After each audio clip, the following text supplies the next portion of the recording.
Ho ampitomboana amintsika mandrakariva ny fahasoavana sy ny fiadanana avy amin'Andriamanitra ray sy Jesosy Kristy tompontsika. Fa miarahaba antsika rehetra izay mpanaraka ny fandarana Kristy nohivondray amin'ity androany ity. Androany tsika dia iresaka sujet manokana izay mitondra lohateny hoe faly amin'ny fifalian'ny hafa ary faly amin'ny fahasambaran'ny hafa. Faly amin'ny fifalian'ny hafa ary faly amin'ny fahasambaran'ny hafa. Ahoana moa zany hoe faly amin'ny fifalian'ny hafa ary mifaly amin'ny fahasambaran'ny hafa? Faly amin'ny fifalian'ny hafa ary mifaly amin'ny fahasambaran'ny hafa. Matetika itsika zanak'olombelona, matetika itsika zanak'olombelona de zay ny toepontsika rehefa ao amin'ny Adama. Ny toepontsika ao amin'ny Adama de tsy faly amin'ny fifalian'ny hafa, tsy faly amin'ny fahombiazan'ny hafa, tsy faly amin'ny fahasambaran'ny hafa. Satria nahoana? Ao anatintsika ao de nitombiasa antsika tamin'ny Adama, nitombiasa antsika tao amin'ny Kaina, lay toepo feny fialonana. Toepo feny fialonana. Ny antony mahatonga an'izany de araka ny tenin'Andriamanitra ao amin'ny Genesis toko fahaefatra ny tenenin'Andriamanitra tamin'ny Kaina, Genesis toko fahaefatra ny tenin'ny fahaenina manao hoe ary hoy Jehovah tamin'ny Kaina hoe nahoana ny teritra ianao? Nahoana ozy izy manjombona ny tarehanao? Raha tsara toetra ianao motsy miramirana va? Fa raha tsara toetra kosa ianao de mamitsaka eo ambaravarana ny ota ozy izy. Ary ianao nikendren'ny faniriny kanefa ianao ny tokony hanapaka azy. Tsika olombelona de raha iverina kely tsika amin'ny tantaran'ny Kaina sy Abela, rehefa nanatitra fanatitry Kaina sy Abela ny zavatra nateran'ny Kaina de ny voalohany bokatra. Ny voalohany bokatra teo aminy zany hoe namboly izy de ny voalohany bokatra teo aminy natery no fanatitra ao an'Andriamanitra. Fa neny Abela kosa ny fanatitra naterin'Andriamanitra teo aminy de ny lamatoa amin'ny zanak'ondry. Ny lamatoa amin'ny zanak'ondry. De fantatritsika ny tantara ao anaty baiboly, nakasitrahan'Andriamanitra ny fanatitra nataon'ny Abela fa tsy nakasitrahan'Andriamanitra ny fanatitra nataon'ny Kaina. Inona moa ny anton'izany? Raha andinika kely tsika hoe fa naninona ny tsy nakasitrahan'Andriamanitra ny fanatitra nataon'ny Abela, ny fanatitra nataon'ny Kaina azafady, ary naninona ny nakasitrahan'Andriamanitra ny fanatitra nataon'ny Abela? Raha ny tena marina de tsotra, ny fanatitra ny ataon'ny Abela de tandindo n'lay zanak'ondry tsy misy kilema zay nomboana teo amin'ny hazo fijaliana, mba ho famelana ny eloko sy famelana ny eloko ao, mba ho famitranam-pihavanana amiko sy amin'Andriamanitra, aminao sy amin'Andriamanitra. Zay le tandindona zay fanatitra ny ataon'ny Abela teo amin'ny hazo fijaliana, zay fanatitra ny ataon'ny Abela tao Edena. Fa ny fanatitra nataon'ny Kaina kosa, mifanatitra nataon'ny Kaina, i Kaina ozy izy ny tenin'Andriamanitra de mpiasa tany, ary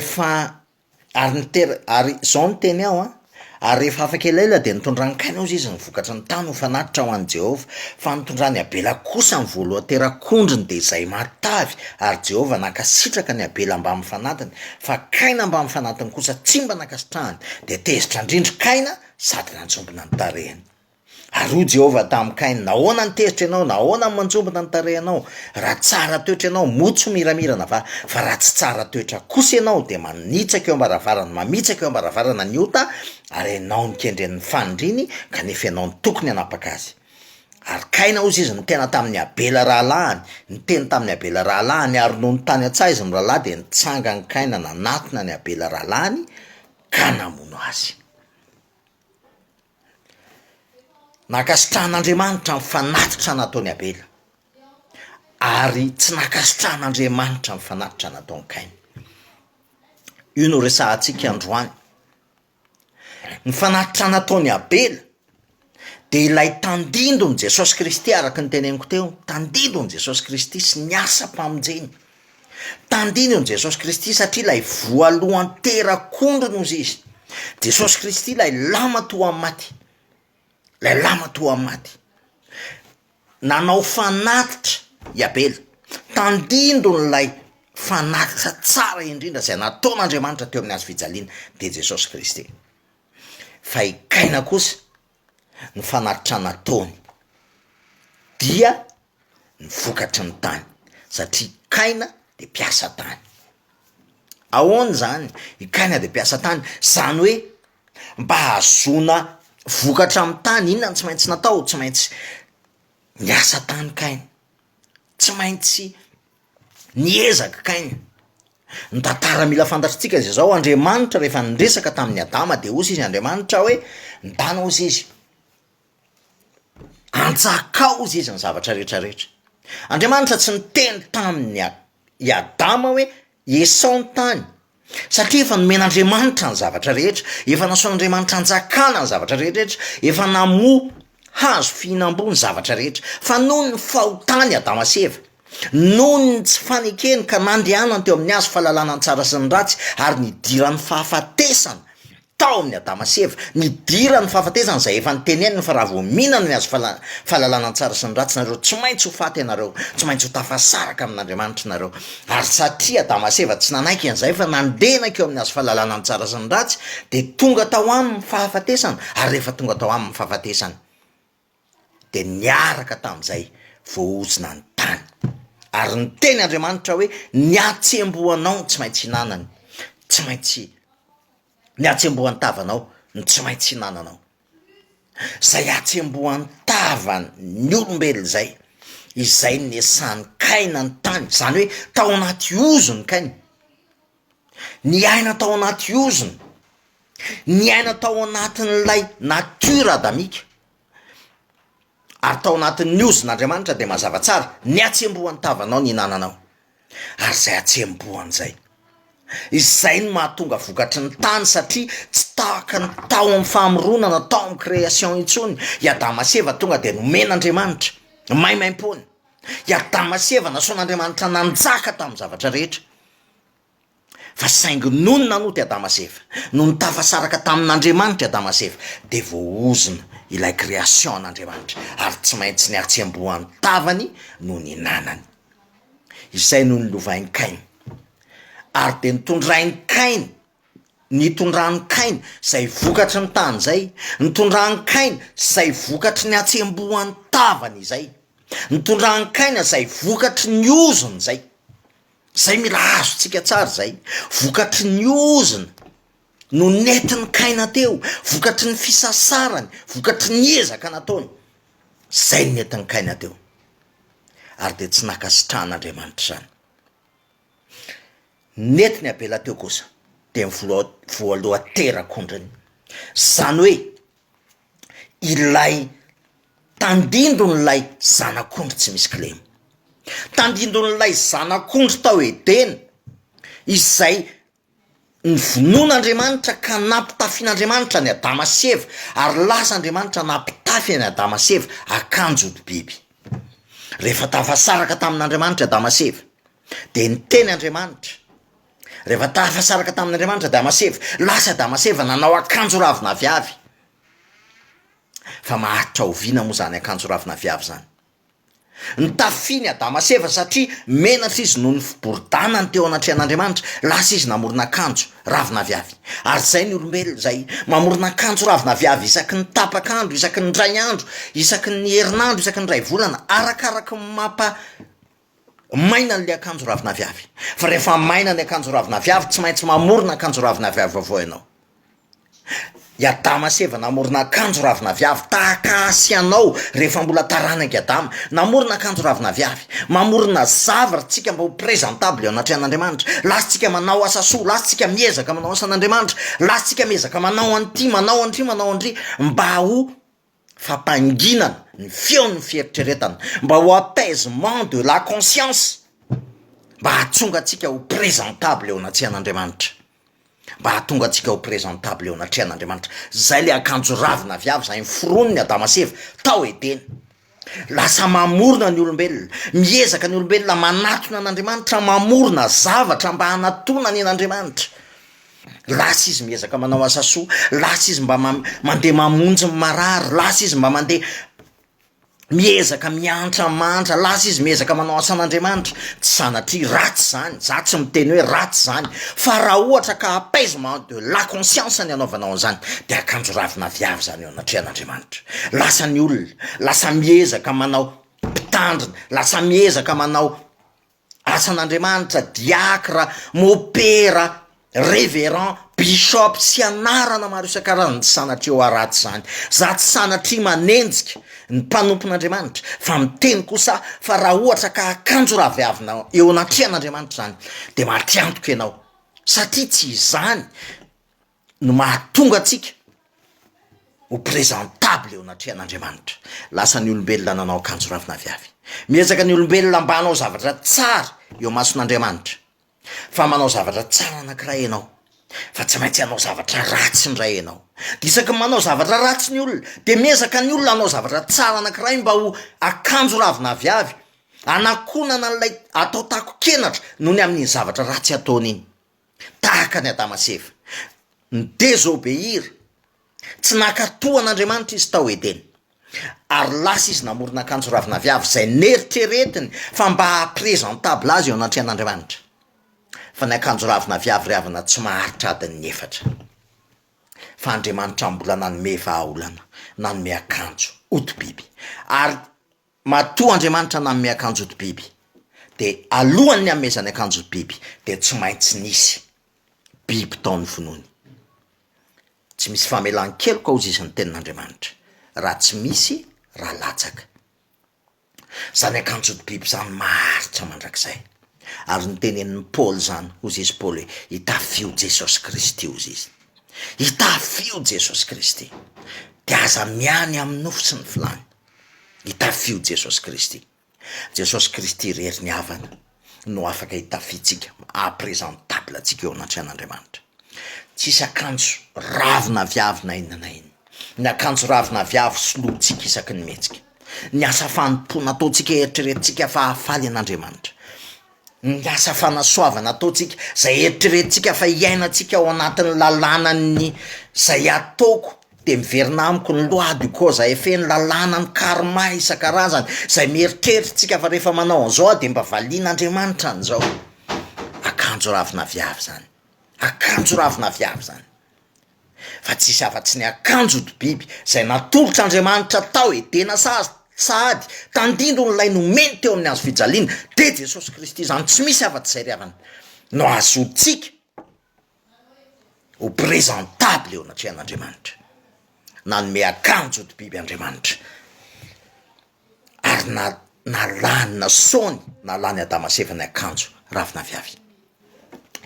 Rehefa nanao akanjo oti-biby Adamaseva tandindro ny Jesosy Kristy, de io biby zay natao sorona, zanak'Ondry zay natao sorona, nangalana n'le akanjo ravina viavy tao edena, io ny tandindro nahita ny Abela, ka nahatonga ny Abela nanatitra, nanao fanatitra ny amin'ny voalohany terak'ondriny, satria fanomezana zany, fanomezan'Andriamanitra zany. Hitan'ny Abela sahady, hitan'ny Abela sahady, fa tsy misy afa-tsy ny raha latsaka no azona famelan-keloka, tsy misy afa-tsy ny raha latsaka no azona famelan-keloka, ary tsy misy afa-tsy ny raha latsaka no akasitrahan'Andriamanitra raha te ho présentable eo anatrehan'Andriamanitra ianao. Ny raha nalatsaka Jesosy Kristy, lay aina solon'ny aina, lay fahafatesana vidiny fahafatesana tambin'ny ota, lay aina vidiny fahafatesana tambin'ny ota zay natolotra Jesosy Kristy teo amin'ny azo fijaliana, izay rery ihany no afaka manarona atsika, afaka mamela heloka atsika, afaka manolotra n'ilay fiainana mandrakizay ho atsika. Efa hitan'ny Abela sahady io ry havana, hitan'ny Abela sahady io, ary zay no nahatonga azy nanolotra an'ilay voaloha terak'ondriny, ho an'Andriamanitra. Zay ny fampidirana aloha ry havana, fa androany am'izay resaka tsara. Ny sujet resantsika androany de hoe mifaly amin'ny fifalian'ny hafa, mifaly amin'ny fahasambaran'ny hafa ary mifaly amin'ny famonjen'ny hafa. Ny problème ry havana de zao, itsika rehefa tsy akasitrahan'Andriamanitra de lasa misy fialonana ao anatiny fotsika. Itsika rehefa mahita ny hafa ankasitrahan'Andriamanitra de lasa misy fialonana ao anatitsika. Toepon'i Kaina zany ry havana, toepon'i Kaina zany, toepon'i Kaina zany. Satria nahitany rahalany izy zay nakasitrahan'Andriamanitra, ary zay ny teny eo am' Genesis toko 4:1-5 hoe nahoana ny tezitra ianao, nahoana ny manjobona ny tereanao, raha tsara toetra ianao mofo tsy tokony ho mamirana fa raha tsy tsara toetra kosa ianao de mamitsaka eo am-baravaranao ny ota, ary ianao ny kendreny ny fanindriny kanefa ianao ny tokony hanapaka azy. Fa maninona tsika ry havana ny feny fialonana, fa maninona tsika ny feny fitsiritana, fa maninona tsika no feny fifosana sy ny zavatra maro isan-karazany. Tsotra ny antony ry havana. Voalohany indrindra aloha, satria ilay fotsika tafasaraka amin'Andriamanitra, mila azontsika zany. Nandova ny toepo tao am' Kaina, nandova ny toepo tao am' Kaina, ary eo ny manamarika, eo ny tena manamarika fa ny taranaka Adama de nandova ny toepo tao am' Kaina, nandova ny toepo tao am' Kaina. Ao am' Genesis toko 5 izy mazava tsara ny zavatra teneniny ao. Genesis toko 5 ny andininy 4, 5, 6, 7. Rehefa mamaky an'io tsika de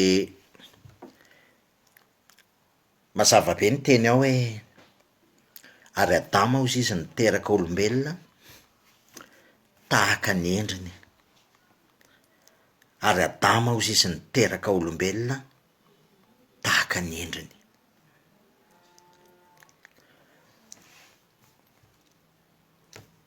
Zao ny vakiny ao hoe ity ny boky milaza, andininy voalohany mihitsy, Genesis toko 5 andininy voalohany.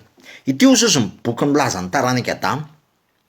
Tamin'ny andro namoronan'Andriamanitra ny olona hozy izy de tahaka ny tarehan'Andriamanitra ny nanaovany azy, zany hoe Adama zany. Lasy vao izy ny namoronany azy, de nitaha azy izy ka nanao ny anarany hoe Adama tamin'ny andro namoronany azy. Zany hoe Andriamanitra rehefa namorona de noforoniny tahaka ny endrik'Andriamanitra zany. Zany hoe mifandray tamin'ny fitiavan'Andriamanitra. Ny andininy 7 de zao, ary rehefa 300 taona ny andro ny ainany Adama de niteraka tahaka ny tarehany hozy izy, tahaka ny endriny izy. Zany hoe Adama tsy niteraka tahaka ny endrik'Andriamanitra intsony fa niteraka tahaka n'iza zany, niteraka tahaka ny endriny. Ity ny boky milaza ny taranaka Adama, averiko tsara.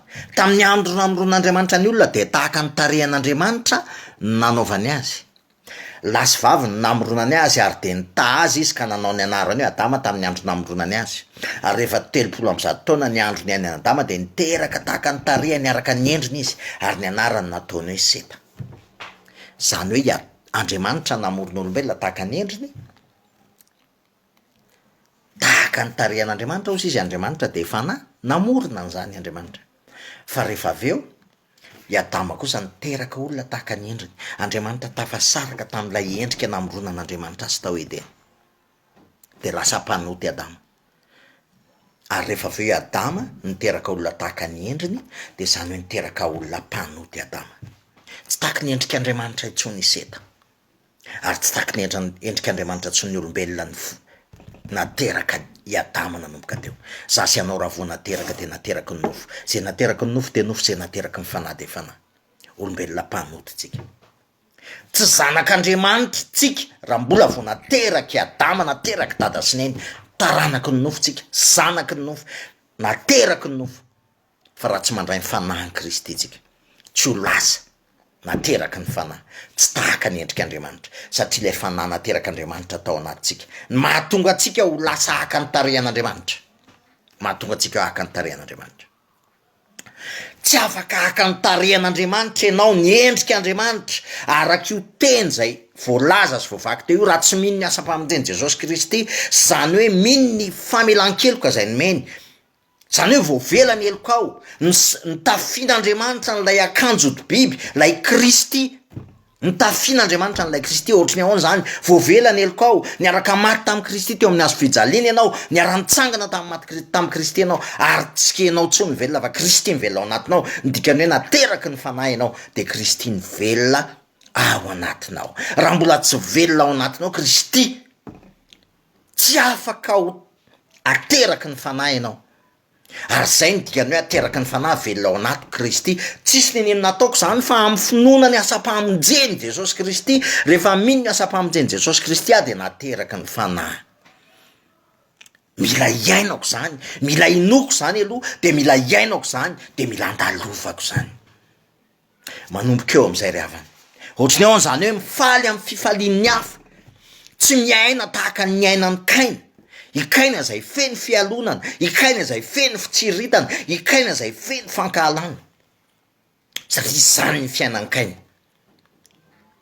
Manomboka eo ry havana, fa maninona moa ny olona no feny fankahalana, fa maninona ny olona ny feny fitsiritana, fa maninona ny olona ny feny fialonana, satria tsotra ny antony, mampitantena amin'ny hafa. I Kaina ry havana nampitany tenany tamin'ny Abela. I Kaina mijery hoe tsy nakasitran'Andriamanitra ny fanatitra zay nataoko, tsy nakasitran'Andriamanitra ny fanatitra zay nataoko, satria hitany neny Abela nakasitran'Andriamanitra.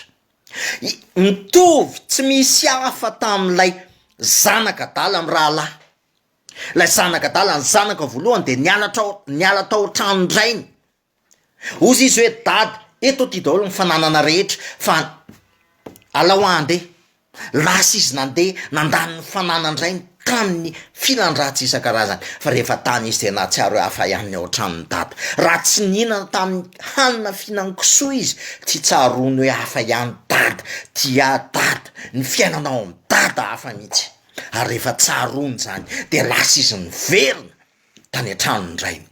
Ny nisitona azy niala tany amin'ny fihinan-kisoa de ny fitiavany dadany azy, zay azo ampitaina ny fitiavan'Andriamanitra, tsaroany ny fitiavany dadana azy hoe dada tia, za tao antranony dada mbola tsisy fotoana ka nihinana hany-kisoa, za tao antranony dada mbola tsisy fotoana ka nitafy voronkitsay, fa raha mbola tao antranony dada nihinana an'izay tiako hohanina ary nitafy tsara tao antranony dada.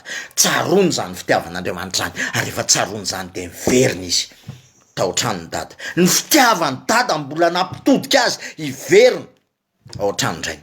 Fa ahoana ozy izy le lamatoa? Le lamatoa zao no niteneniny, azotsika vakina izany tantara zany, satria ny tantaray Jesosy tena no tantaran'izany. Ozy izy de lamatoa, io zanako ao io izy nandany ny fanananao rehetra, io zanako ao izy ny zavatra rehetra nlaniny daholo. Za ozy izy teto antranonao mbola tsy nandany, na de mbola tsy namonina de zanak'ondry ray ary, fa io zanako ao io izy rehefa miverina nandaninao, nanaovanao fety, namononao omby, nanaovana mbola nasiana volamena ny tanany, mbola nitafiana akanjo vaovao izy. Inona ny tao anatin'ny fon'le zokiny? Fialonana. Inona ny tao anatin'ny fon'le zokiny? Fitsiritana. Inona ny tao anatin'ny fon'le zokiny? Fampitahana teny. Izy tao antranony dada tsy nahay mifaly, satria tsy tsapan'le fitiavany dada. Ny zavatra tsapany tao antranondrainy de tsisy afa-tsy mpanompo izy. Ny zavatra tsapany tao antranondrainy de tsisy afa-tsy andevo izy manompo ny drainy. Zany matetika ny toe-tsain'ny mpanompon'Andriamanitra, manompo an'Andriamanitra ao anatin'ny toepo mpanompo, tsy ao anatin'ny toepo zanaka, tsy ao anatin'ny toepo zanaka. Ozy izy ny drainy ianao ozy izy teto amiko foana, ianao ne ozy izy teto amiko foana e, ianao teto amiko foana. Inona dikan'izany? Fa naninona ianao tsy nahay mifaly tao an-tranony dada? Fa maninona ianao tsy mahay mankasitraka fa ohatranony dada ianao? Zay anao ozy izy dada de anao avokoa, zay anany ozy izy ny rainy de anao avokoa e, zay ana de anao avokoa. Androany ariavany teny aminao, fa maninona ianao tsy mahay mifaly amin'ny fifalian'ny hafa? Na i Kaina tsy nahay mifaly tamin'ny zavatra nakasitrahana any Abela, na lay zokiny lay zokiny zay tsy nahay nakasitraka n'lay zanaka nadala zay nandeha nivoaka ka niverina ty zanako ty ozy izy verika hita indray, fa tsy nahay mifaly le zanany lamato. Tsy nahay mifaly satria nahoana? Satria aminy izy niasa mafy ary mila omena valim-pity. Fa tsy zany ny an'Andriamanitra ry havana, tsy zany ny an'Andriamanitra, ny an'Andriamanitra fitiavana, ny an'Andriamanitra fahasoavana. Androany ateteny aminao, raha mijery olona ianao androany, tsy mety faly ianao satria ao anaty fifaliana ny hafa, tsy mety faly ianao satria ao anaty fahasambarana ny hafa, tsy mety faly ianao fa manjary mitsiriritra satria ao anaty fitahiana ny hafa. Jereo ny toeponao, sao de sanatria toepon'i Kaina, sao de sanatria toepon'ilay zanak'Adala, satria ny zanak'Adala ao amin'ny Lioka 7:20 tsy le zanaka nandeha nivoaka, fa indrindrindra ilay zanaka nijanona ka tsy nahay nankafy sy nankasitraka ny fitiavandray ny azy. Jereo, fa sao de le zanak'Adala ianao androany, tsy afaka tsy afaka hifaly amin'ny fifalian'ny hafa ianao ry havana raha mbola toepo ao amin'ny Kaina, toepon'i Kaina, toepon'ilay zanak'Adala, lay zokiny ny ao anatin'ny fonao. Fa rehefa tena raisinao zany fitiavan'i Kristy zany, rehefa fantatrao hoe tiany Jesosy navela ny eloko, niara-maty taminy teo amin'ny hazo fijaliana, nitsangana tamin'ny maty izy, niarana tsangana taminy ary tsy zatsy ny velona fa izy ny ao anatiny. Ao anatiko lay lamatoa maty, raha lay lamatoa maty ny velona ao anatinao, raha zay ny valeranao, raha Kristy ny valerako, raha Kristy ny velona ao anatiko, tsy misy ny izaniza ambony noho iza ary tsy misy ny izaniza ambany noho iza ry havana, tsy misy ny izaniza ialonako, tsy misy ny izaniza mahasorena satria manana valeur tsara lavitra ao am' Jesosy Kristy. Lehibe lavitra zay ao anatinareo izy noho ny ao am'izao tontolo zao. Mijery ny hafa de faly toepon'olona efa lehibe ao am' Kristy zany ry havana, tsy afaka hifaly ny am'izany tsika. Tahaka am' Paoly zay faly ny am' Timoty, ny am' Filemona, ny am' Titosy, tsy afaka hifaly ny am' fahasambaran'ny hafa ianao, tsy afaka hifaly ny am' fifalian'ny hafa ianao, tsy afaka hifaly ny am' fahasambaran'ny hafa ianao raha tsy fantatrao fa lehibe lavitra noho ny fifalian'ny hafa ny fifaliana ao anatinao. Tsy afaka hifaly ny am' fifalian'ny hafa ianao raha tsy fantatrao fa lehibe lavitra noho ny fahasambaran'ny hafa le fahasambaran'i Jesosy Kristy velona ao anatinao. Tsy afaka hifaly am' zavatra ananan'ny hafa ianao raha tsy fantatrao fa lehibe lavitra lay anananao lay Jesosy Kristy velona ao anatinao. Fa raha fantatrao ny alehibean'izany Jesosy Kristy velona ao anatinao zany, raha fantatrao ny fahasambarana iainanao ao anatin'izany Jesosy Kristy velona ao anatinao, raha fantatrao ny fifaliana sy ny fiadanana iainanao ao anatin'izany Kristy velona ao anatinao zany, raha tsy fantatrao zany de mbola hialina ny hafa ianao, mbola hanenjika ny hafa ianao, mbola hitsiriritra ny hafa ianao. Fa rehefa tena iainanao zany fifaliana sy fiadanana ao am' Kristy, rehefa iainanao zany fahasambarana ao am' Kristy velona ao anatinao zany, de fantatrao tsara fa tsisy ambony noho izany, tsisy azo ampitahaina am'izany, tsy misy azo ampitahaina am'izany, ary tsy misy zavatra hafa afaka milahatra am'izany fahasambarana ao am' Jesosy Kristy zay velona ao anatinao zany. Ry havana, ny fifalian'i Jesosy Kristy tompo, ny fahasoavany sy fiadanany hitoetra maharitra sy tanteraka ao anatin'ny fonao, ka tena iainanao zany ary tsy ampitatena amin'ny hafa-tsony ianao, fa tena iainanao zany fahasambarana zany, ary de ho hitanao zany hoe fiadanako no meko nareo, tsy tahaka ny fanomeny zao tontolo zao, tsy tahaka ny fanomeny zao tontolo zao. Ny voninahitra ho an'i Jesosy Kristy lay tompony fiadanana, araky ny teneniny hoe Kristy velona ao anatinareo, zava-miafiny zany de fahalalana sy voninahitra hozy izy ny tenin'Andriamanitra, fahalalana sy voninahitra, zava-miafiny zay mihoatra lavitra noho ny fahalalana ny zavatra rehetra, voninahitra ho an' Jesosy Kristy rery any.